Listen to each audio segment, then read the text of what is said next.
All right, David Brock's back. SHUKC Sports Pass with head coach of the Lady Sabres, Torrence Allen. The Lady Sabres are 11-4, 12-4 now after a victory last night against Atchison. How you doing, Coach? Doing pretty good. So we talk a little bit about this season so far. I mean, obviously, got some wins, kind of up and down in some situations at the tournament you guys went to. Talk a little bit about this season and where you think the team is right now. Team's doing pretty good. We're still in developmental stage. As I spoke earlier this year, team has great potential. Just haven't really tapped into all that we can be. Got a good record at 12-4.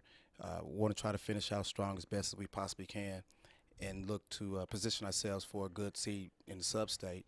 Um, right now, I'm about 80% pleased at where we at. I mean, to be 12-4 with this group of young ladies is really, really a good position for us. In past years, we've gave away some games that we should have won, and I feel like we've done that. But to be with 4 losses right now is really a tribute to the girls' hard work.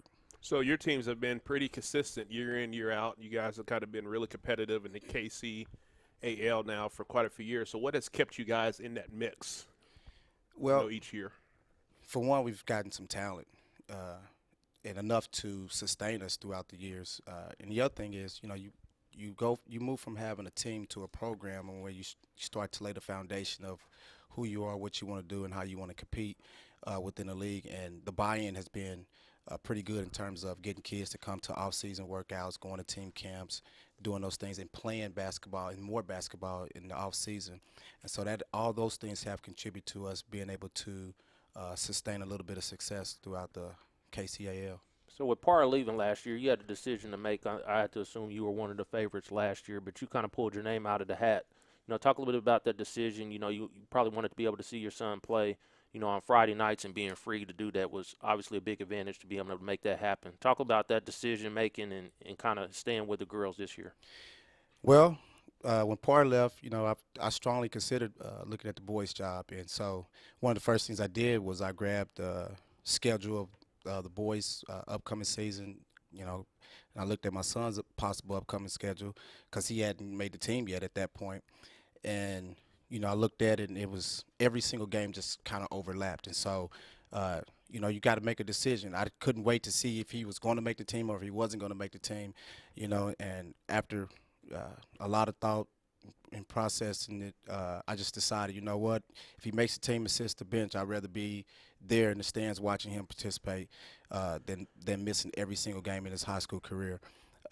One of the things that Coach Gleisman told me when I was first getting started in the business, he was like, make time for your family. He didn't get a chance to make his son's football games, and so that was the decision that I made. And, I knew I had a good group of girls coming in, so I wasn't too disappointed in that. And, by me staying, it gives Moses White opportunity to come in and see what he can do with the program. What's even more surprising is the fact once Sumner hired a new athletic director that you didn't get out completely knowing that you would have to work with Cecil Criswell. Yeah, he told me to tell you guys hello and to be easy on me. All right. But you kind of mentioned a little bit, talking, you do have a young team, but they're very talented. Is this one of the best core of young talent that you had at your time at Sumner? Yes, in terms of complete talent. My team I had in 2011 that played for the regional championship, it wasn't a very deep team, but it was a very competitive team. This team is a little bit more deeper, allows us to be more competitive in practice. I think that really has helped prepare us for a lot of competition. When you can have a second 5 young ladies go out and challenge the first 5 young ladies, that makes practice very, very competitive, and it gives us good looks at a lot of times. And so I give a lot of credit to the young group of girls for just coming in and being hungry and want to be successful. You don't see that all the time with girls basketball. We haven't put a girl in to play college basketball in the last 3 or 4 years, but out of this group, we're going to probably have several players that will desire to play at the next level. So let's talk about a few of them. We had Sydney Patton and Samia Rourke on our All-SHUKC team last year. Patton's numbers are down a little bit this year. Samia's have been kind of, steady as a rock for her, and she's a sophomore too, right? Yes. So real young. Talk a little about those two and the leadership that they provide as underclassmen for this team. you know, with Samia being a sophomore and Sydney being a junior, it's still a young team. So they're still learning how to be leaders. And one of the things that the younger kids didn't quite understand was the magnitude of being successful in the league. The girls came to me one time and said, "Hey, Coach, why come everybody hates us?" I said, "Well, when you lost 5 games in 8 seasons in the league, you got a bullseye on your back." And so it was after the Sligo game that the girls now kind of understand the magnitude and the impact that their success that we've had, how's it impacting the program. And I told them, I said, you stand on other people's shoulders and you don't realize what it means to be hunted. So they're starting to grasp that concept. With Sydney's numbers being down a little bit, that's just because we got a little bit more talent that kind of spreads out. You throw in Liz Vaughn. She's taking a little bit of pressure off of some of the other girls. And so it's you're going to see some numbers dip and some numbers raise. But for the most part, Sydney's still a critical piece to our team. So Rourke, her numbers have, kind of stayed steady, similar to last year, slightly up in rebounding and assists. You guys seem to play really well when she's playing well. So, how is that with her kind of being one of the catalysts to kind of keep things going steady? Well, she's our inside presence. And, sometimes we say, however Samia goes, we go, but then each night we have somebody different leading us in scoring. I've yet to get Sydney, Samia, and maybe Liz or a third person play well together at the same time. So I'm looking forward to that moment. I'm thinking maybe that magic moment may come, the closer we get to regionals. But I would love to see 3 or 4 of those young ladies play well at the same time. And with Samia being our inside presence, we need her to have a good early successful start because then it takes a little bit of pressure on that inside-outside game for us. So we had a conversation earlier in the year with Coach Western. He's got a freshman, Rihanna Lawson, that's playing real well, and it wasn't until he kind of made a decision to, put her in the lineup and give her some playing time. You had kind of a similar conversation with Liz Vaughn, my cousin, by the way, so, she gets a little extra love. But she's played real well. She came in that game and played well, and she's been one of the, leading scorers, rebounders, filling it up that way. What was your decision process in terms of when to, kind of let her go, be in the starting lineup, and give her that playing time? Well, you always want to try to bring them along slow, and you want them to earn it a little bit too. Sometimes you give a freshman, you just give it to them. There's no pride in that situation. So one of the things I like about Liz is Liz want to play basketball. She don't care if she plays freshman. She don't care if she plays JV. She don't care if she plays varsity. She just wants to play basketball.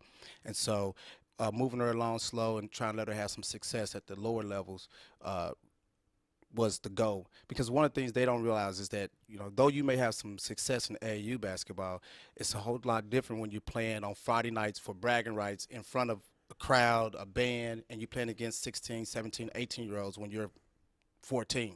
Right. 13 or 14 years old.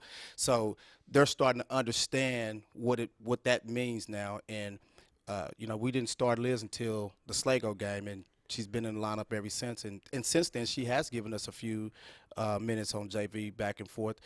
No problems whatsoever in terms of attitude. She just loved the game of basketball. She's always trying to get better at it. And so and I did the same thing with Samia last year. You want to just bring them along, let them have some success, and then hopefully they'll once you get past the Christmas break, you can kind of grow them up a whole lot faster. One thing I started to learn about David, he only kind of claims people as his cousins once they're actually start balling out a little bit. So I'm going to start doing that too. People who aren't even my cousins. So later we're going to interview James McNeil. He's my cousin. Anthony Serta. He put me out on blast. I think Anthony doesn't even look like me, but he's going to be my cousin because he's balling out. Hey, I married into a huge family, Vaughn family. Everybody knows the Vaughns in Kansas City, so yes. I'm like a guest or one of those guys there. Everybody knows a guest. Or Hooks or Watson. But let's talk a little bit about we actually saw Schlegel last night. We did the game versus Washington, and of course you guys will be having a showdown coming up very shortly with league implications. I use a whole different word there. Try to expand my dictionary a little bit, but league implications kind of on the line a little bit. Talk about how the ladies are looking forward to that game and maybe get the chance to shoot for a tie at the league championship. Okay, so real quick, because Coach Western actually admitted last night we might have stole one that first game that went to overtime. So talk a little bit about that. Well, credit to Coach Western, what he's been able to do at Sligo. I've always said that when our league is better, when I different teams in our league is better, then it creates for better competition. It gives us a little bit of respect in the community as well as with the surrounding leagues. So I'm really happy to see that Coach Tate is doing well at Washington and that Coach Weston is doing a great job at Sligo. Early in the season, you know, they did a great job. We turned the ball over. We turned the ball over 29 times. We missed free throws down the stretch. We was 5 for 12 in the fourth quarter alone for the free throws. So, you know, we didn't finish. We didn't finish, and you know it was a great Christmas gift. We didn't finish, and they did. You know, Rihanna hit a great shot at the end, and then they closed down the stretch. So, you know, we still got opportunity to. If we do some things right, we still got to play Harmon on Tuesday. We still got to get back to Washington. Honest, you ain't worried about that game. We respect all of our opponents. We don't have time for coach talk. We respect all of our opponents, and this is training ground for the young ladies. They have to know that we have to prepare for them because that keeps them from looking forward. So we still got them, and we also got a non-conference game against Hogan Prep in the midst of that. So we got some games that we got to go through before we can really turn our attention to Sligo. But taking care of those games is going to determine that we still have an opportunity to compete for the league title. You know, Washington plays hard at home, regardless. They play hard at home, and we got to go over there to the Wash House, and we got to play. So when we take care of those games, then we can turn our attention and focus on Sligo, and hopefully we'll put ourselves in position to have another title. Very cool, Coach. We appreciate you coming on this morning. You know, a lot of success the rest of the way, except against Sligo. We're Sligo grads. We wouldn't mind seeing Sligo get a league title alone this year. So we do wish you luck, though, both ways, and especially in sub-state. You know, you guys got a big challenge coming up with Piper in that league. So that yeah, we're looking forward to the sub-state matchup. You know, we got Baser, we got Tonganoxie, we got Piper. And it's always good to compete against the Cow Valley. It's a great measuring stick for us, and so we're excited about that. Absolutely. Thanks for coming on this morning. All right. Thanks for having me. This is David Brox with Vernon Birmingham. We'll be right back.